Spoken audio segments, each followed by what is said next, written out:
Hello बच्चों, आज हम आप लोग के क्लास 7th का इतिहास का पहला चैप्टर जिसका नाम है मध्यकाल में भारत, इसका ऑब्जेक्टिव प्रश्न यानी क्वेश्चन कराने वाले हैं। देखिएगा आप लोग स्क्रीन पे सबसे पहला नंबर क्वेश्चन क्या है। देखिए, इतिहास के विभिन्न समय सीमा को समझने के लिए इसे कितने कालखंडों में विभक्त किया गया है। इसका ऑप्शन है 1, ऑप्शन बी में है 2, ऑप्शन सी में है 1 या 2, ऑप्शन डी में है 3। बताएंगे इतिहास के विभिन्न समय सीमा को समझने के लिए कितने कालखंडों में बांटा गया है। इसका आंसर बताएंगे जल्द क्या होगा। तो चलिए हम बताते हैं आपको, ऑप्शन नंबर डी होगा, यानी कि इतिहास को समझने के लिए 3 कालखंडों में बांटा गया है, याद रखेंगे। दूसरा नंबर जो क्वेश्चन है वो देखेंगे क्या है। भारतीय इतिहास का मध्य का लगभग कितने वर्षों तक रहा। बताएंगे 1000 वर्ष, 2000 वर्ष, 3000 वर्ष, 4000 वर्ष। बताएंगे इसका आंसर क्या होगा। तो इसका आंसर जो होगा आपका ए होगा, यानी कि क्या होगा, ए होगा। भारतीय इतिहास का मध्य काल छूट गया है, लगभग कितने वर्षों तक रहा, तो 1000 वर्ष, याद रखिएगा। अब अगले प्रश्न की ओर चलते हैं। बोल रहा है तीसरा क्वेश्चन क्या है। किसी भी क्षेत्र के इतिहास की जानकारी के लिए वहाँ की किन परिस्थितियों की जानकारी आवश्यक है। ऑप्शन है आपका राजनीतिक, ऑप्शन बी है सामाजिक, ऑप्शन सी है नैतिक, ऑप्शन डी है भौगोलिक। बताइए किसी भी क्षेत्र के इतिहास की जानकारी के लिए किन परिस्थितियों की जानकारी आवश्यक है। बताएंगे जल्दी। ऑप्शन आपको 4 को दिया गया है तीसरा क्वेश्चन का, बताइए क्या होगा। तो चलिए इसका आंसर जो होगा आपका, याद रखेंगे ऑप्शन नंबर डी। क्या होगा, ऑप्शन नंबर डी, भौगोलिक परिस्थिति को समझना आवश्यक होता है इतिहास को समझने के लिए। चौथा नंबर क्वेश्चन देखिए क्या है। भौगोलिक जानकारी प्राप्त करने के लिए सशक्त माध्यम क्या है। यानी कि भौगोलिक जानकारी प्राप्त करने के लिए सशक्त माध्यम क्या है। चित्र, मानचित्र, भित्ति चित्र कि वृत्त चित्र। बताएंगे इसका आंसर क्या होगा। चलिए इसका आंसर जो होगा आपका वो ऑप्शन नंबर बी होगा, यानी कि मानचित्र। क्या होगा, मानचित्र, याद रखेंगे। फिर देखिए 5वां नंबर क्वेश्चन आपका क्या है। प्राचीन भारत में मानचित्र कार्य का ज्ञान था, ठीक ना, विकसित था कि अविकसित था कि सर्वोच्च, क्या है, सर्वोच्च विकसित। ऑप्शन नंबर डी क्या है, सर्वोच्च। बताएंगे क्या होगा। तो इसका जो आंसर होगा आपको अविकसित। क्या था, अविकसित। अगला जो प्रश्न है आपका क्या है, तो बात याद रखेंगे। व्यापार एवं साम्राज्य विस्तार ने किसकी आवश्यकता को जन्म दिया। व्यापार एवं साम्राज्य विस्तार ने किसकी आवश्यकता को जन्म दिया। चित्र को कि मानचित्र को कि भक्ति चित्र कि रेखांकन। बताएंगे इसका आंसर क्या होगा। चलिए इसका आंसर जो होगा आपका, इसका आंसर मानचित्र होगा। क्या होगा, मानचित्र, याद रखिएगा। अगला नंबर जो प्रश्न है आपका क्या है। देखिए 7 नंबर प्रश्न, मानचित्र के विकास का श्रेय कहाँ के भूगोलवेताओं को जाता है। अरब के कि यूरोप के कि अरब एवं यूरोप की।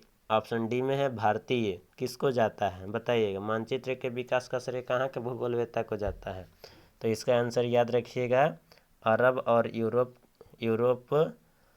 के जो भूगोलवेता थे उन्हीं को श्रेय जाता है। अगला नंबर जो सवाल है आपका 8 नंबर। देखिए 8 नंबर सवाल क्या है। मानचित्र के माध्यम से अरब एवं यूरोप के व्यापारियों ने भारत आकर किस चीज़ की महत्ता के प्रति रुचि जगाई।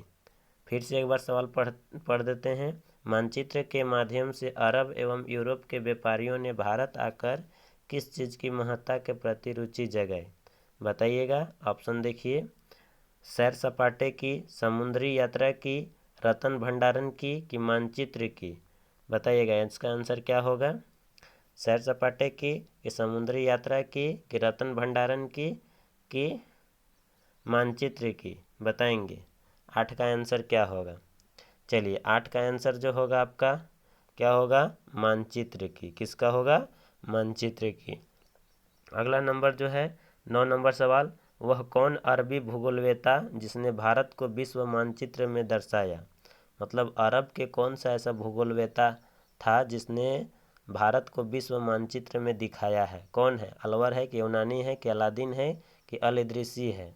बताएंगे। चलिए इसका आंसर बताते हैं, क्या होगा, अल इदरीसी। कौन है, अल इदरीसी। 10 नंबर सवाल देखिए, फ्रांस का महान चित्रकार कौन था जिसने विश्व का नक्शा बनाया? बताइए, फ्रांस का महान चित्रकार कौन था जिसने विश्व का नक्शा बनाया? कौन था, गिलोम द कि गिलोम द लिस्ले कि इनमें सभी गलत है? बताइए कौन है। तो इसका आंसर जो होगा आपका सी होगा, गिलोम द लिस्ले। ठीक ना, गिलोम द लिस्ले, याद रखिएगा। 11 नंबर जो सवाल है क्या है, गिलोम द लिस्ले ने कब विश्व का मानचित्र बनाया? बताइएगा, गिलोम द लिस्ले ने कब विश्व का मानचित्र बनाया? तो याद रखेंगे आप, क्या याद रखना है, 1720 में बनाया था। कब बनाया था, 1720 में, याद रखिएगा 1720 में बनाया था। अगला 12 नंबर सवाल, अल इदरीसी का जन्म कहाँ हुआ था? स्पेन में कि लेखक पुर्तगाल, इटली? बताइएगा कौन होगा इसका आंसर। तो इसका आंसर जो होगा आपका ए होगा, स्पेन में जन्म हुआ था। कहाँ हुआ था, स्पेन में, याद रखेंगे। ठीक ना। उसके बाद देखिए 13 नंबर प्रश्न क्या है आपका। 13 नंबर देखिए, अल इदरीसी क्या थे? बताएंगे, अल इदरीसी क्या थे?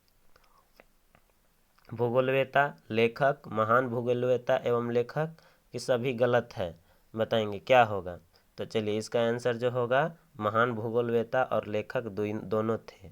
ठीक ना, याद रखिएगा। 14 नंबर सवाल देखिए क्या है। 14 नंबर जो सवाल है आपका क्या है, वह नक्शा जिसने दुनिया भर के भूगोलवेत्ता ने लगभग 300 सालों तक बिना बदलाव किए इस्तेमाल किया, उसका नाम था, क्या था?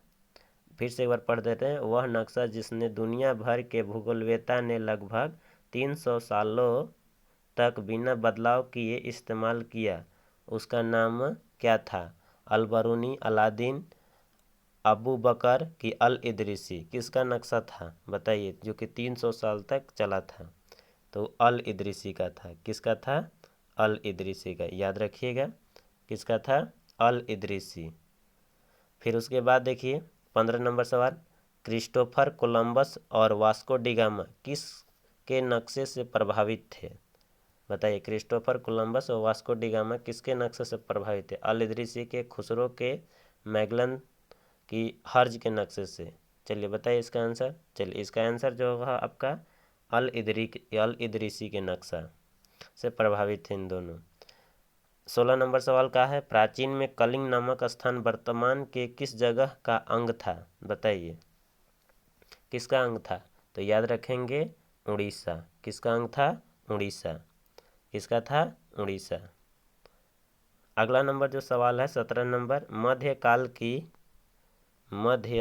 काल की फारसी एवं आधुनिक काल की फारसी भाषा है काफ़ी भिन्न, काफ़ी समान, कुछ भी, कुछ समान? बताइए क्या होगा इसका आंसर 17 का। चलिए 17 का जो आंसर होगा आपका वो ए होगा। क्या होगा, काफ़ी भिन्न था। क्या था, काफ़ी भिन्न। 18 नंबर सवाल देखिए, आज हम हिंदुस्तान शब्द का प्रयोग किसके लिए करते हैं? भारत के लिए, पाकिस्तान के लिए, नेपाल के लिए कि भूटान के लिए?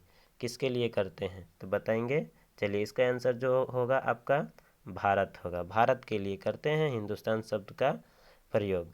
आगे 19 नंबर सवाल देखिए क्या है, हिंदुस्तान शब्द का प्रयोग सर्वप्रथम किसने किया था? बताएंगे कौन किया था? भारतीय व्यक्ति ने, मुगल सम्राट ने, कि मिन्हाज ए सिराज ने, कि सभी सही है, मतलब सब होगा। बताइए कौन किया था, बताएंगे जल्दी। हिंदुस्तान शब्द का प्रयोग सर्वप्रथम कौन किया था? तो याद रखिएगा, मिन्हाज ए सिराज ने किया था। कौन किया था? मिन्हाज ए सिराज ने किया था। अगला नंबर 20 नंबर सवाल, जो लास्ट क्वेश्चन है। 16वीं सदी में हिंदुस्तान शब्द का प्रयोग किस बादशाह ने किया? 16वीं सदी में हिंदुस्तान शब्द का प्रयोग किस बादशाह ने किया? ठीक ना, मतलब किस राजा ने किया, तो बताएंगे। इसका जो आंसर होगा आपका क्या होगा? तो बाबर होगा। क्या होगा? बाबर। बाबर ने किया था। कौन किया था? बाबर ने किया था। बस आज के लिए इतना ही। अगले वीडियो में अगले प्रश्न बताएंगे। इस चैप्टर से लगभग आप लोग के 60 से 65 क्वेश्चन बताऊंगा टोटली।